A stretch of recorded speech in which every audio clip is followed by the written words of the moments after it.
They pulled Mac's tag off his collar on the second day.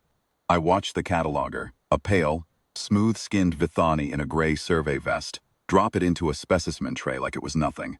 Aluminium worn at the edges, the engraving rubbed soft by years of his neck.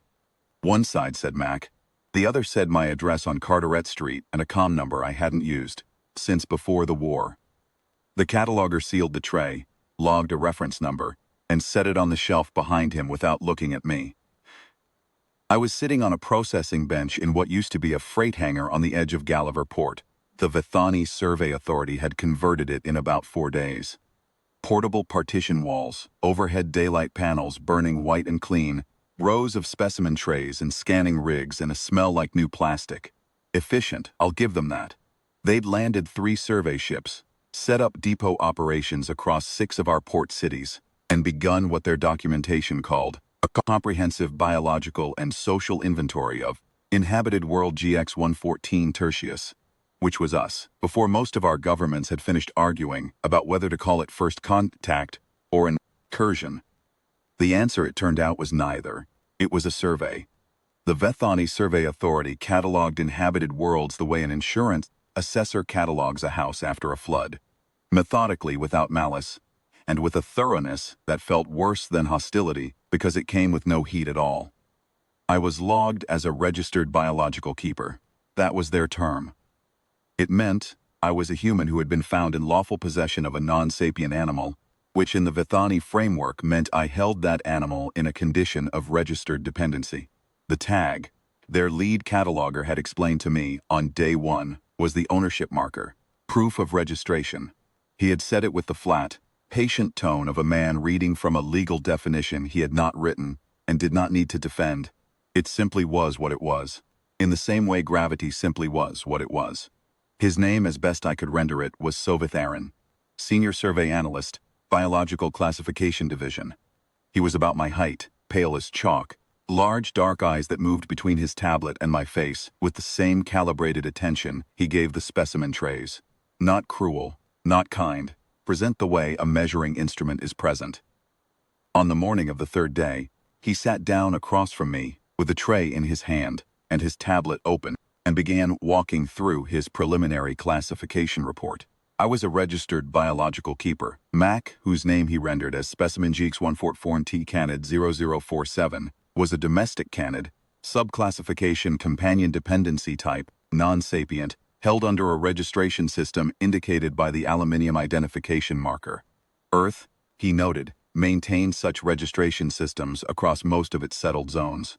This was consistent with, and he paused here to find the right phrasing, organized biological ownership at scale. He looked up when he said it. Not to gauge my reaction, just to confirm I was following, I said, "Read me the tag." He looked back at his tablet. "The marker is logged in the specimen record." "From the tray," I said. "Read what says." He set the tablet down. He opened the tray. He picked up the tag between 2 fingers, turned it to the light from the overhead panels and read, "Mac." He turned it over. Street address. Communication number. He set it back in the tray. "The registration data, as I indicated." "That's not a registration," I said. "Mac doesn't belong to me. He never did. You can't own a dog." I'd had that argument with people before. People who disagreed, and I had stopped caring whether I won it. It was still true. That tag is there so that if he gets lost, whoever finds him knows where home is. The address is mine. The comm number is mine. If he ends up on the other side of the city with no idea where he is, someone can look at that tag and bring him back. Vethani looked at me. "It's his tag," I said. "His name on one side, my address on the other, so he can always find his way home." The hangar was loud in the way. Large working spaces are loud. The hum of equipment, the murmur of other processing interviews 2 partitions over, the distant thud of a cargo loader outside. None of that was the silence I was talking about. He looked at the tag in the tray. He looked at his tablet. He looked at me. He said, "A non-sapient animal cannot read the marker." "No," I said, "but the person who finds him can." I watched him process that. Vethani was a precise man. He had a category for everything. He had subcategories. He had notation systems for edge cases and marginal classifications and anomalous data points. Had watched him work for 3 days, and I had never seen him hesitate over a field entry. He was hesitating now, because the thing he was holding, the thing he had logged as Exhibit 1, of organized biological ownership at scale, the thing that was supposed to anchor his entire preliminary classification of Earth as a world where the dominant sapient species kept lesser creatures in registered dependency. That thing was a small piece of worn aluminium that said, "If this animal is lost and frightened and far from where he belongs, here is how you bring him home." And the name on it was his, not mine, his. I'd had Mac for 11 years. He'd come back from 2 deployments with me. He'd slept at the foot of my bunk, in 3 different field postings, and on the floor beside my bed every night since I mustered out, which was his choice and always had been. On the day I'd taken him to get that tag made, he was about 4 months old, still mostly ears and optimism. I'd had to think for a moment about which name to put on which side. His on the front, I'd decided.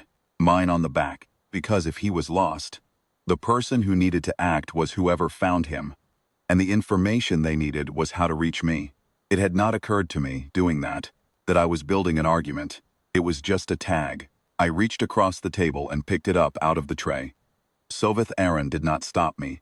I closed my hand around it. Warm from the light of the overhead panels, edges worn smooth, and I didn't say anything else. He sat there for a moment. Then he picked up his tablet. He navigated to the classification field for specimen GX114T Canid 0047, registered keeper relationship type, and he stayed on that screen for a long time without entering anything. I don't know what he finally wrote. They released me that afternoon with processing receipt and a notice that the survey inventory would continue for a further 90 days. Mac was waiting in the holding area outside. Somebody had given him water, and he'd clearly charmed at least one of the junior analysts out of a portion of their lunch, because he had that specific expression he got, the satisfied and slightly guilty one, when he'd worked a room. I clipped the tag back on his collar.